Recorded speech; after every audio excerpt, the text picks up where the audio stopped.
El neumático es un complejo conjunto formado por múltiples elementos.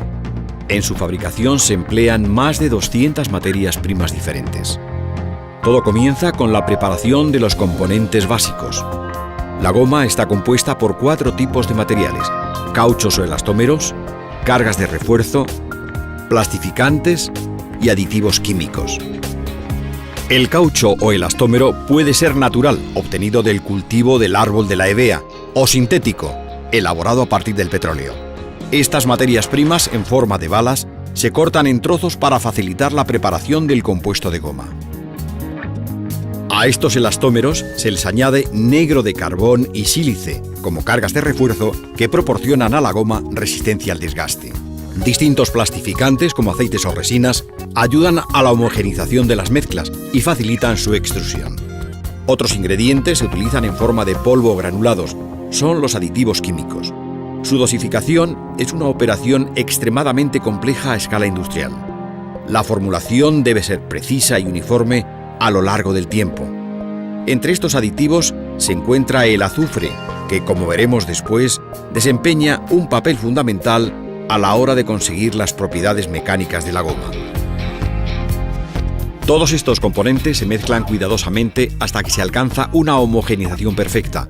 La forma en que se mezclan y se cuecen los diversos componentes es tan importante para las prestaciones del neumático como la elección y las proporciones de los materiales. Cada mezcla se determina cuidadosamente para responder a las exigencias de flexibilidad, resistencia, adherencia, etc. El compuesto de goma obtenido se identifica para garantizar su absoluta trazabilidad y a continuación se acondiciona para su posterior transformación. El neumático también contiene cables metálicos y refuerzos textiles, de aramida, nylon, etc., para poder soportar los importantes esfuerzos a los que se ve sometido, empezando por el inflado. Una vez preparados, estos componentes se transforman en un gran número de elementos: productos planos, productos perfilados, compuestos metálicos o refuerzos textiles, así como aros. La fabricación se efectúa sobre el tambor, un cilindro rotatorio con una parte central flexible que permite acercar los extremos. Luego veremos por qué. El primer elemento que se coloca en el tambor es una fina hoja de caucho sintético, estanca al aire, que actúa como cámara de aire. A continuación, se añade una lona de cables textiles colocados entre 2 capas de goma. Esta red de cables formará la carcasa radial del neumático. 2 bandas de goma perfiladas permitirán colocar los aros metálicos inextensibles, cuyo papel es mantener el neumático sobre la llanta. La tela de la carcasa se pliega sobre el aro para asegurar su sujeción. Seguidamente se añaden los demás elementos. Los flancos, de goma flexible y resistente, cuyo papel es proteger al neumático de daños laterales.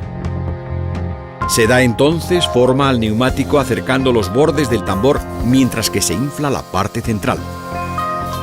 Se colocan 2 lonas en la parte superior del neumático. Están constituidas por hilos metálicos dispuestos oblicuamente. Estos cables se cruzan con los de la tela de la carcasa, constituyendo así una sólida red de triángulos que limitan las deformaciones del neumático. El montaje de estos componentes, con tolerancias inferiores a 1/10 de milímetro, proporciona al neumático sus prestaciones en términos de seguridad, duración, eficiencia energética y confort. A continuación se coloca una estrecha lona de tejido textil formando un cinturón que rodea el neumático en el sentido de la rotación. Esta capa evita la deformación producida por la fuerza centrífuga a altas velocidades. Por último, se coloca un perfil de goma extruido, es la banda de rodadura, la parte del neumático en contacto con el suelo. Así concluye la fase de construcción de un neumático.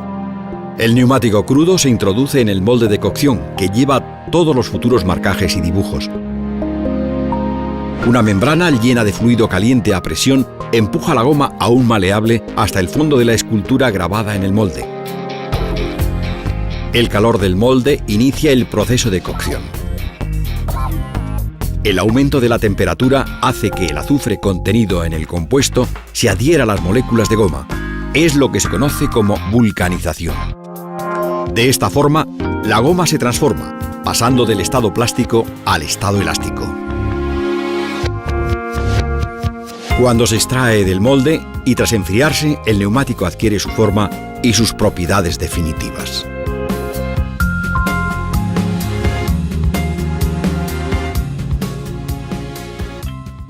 Michelin, la mejor forma de avanzar.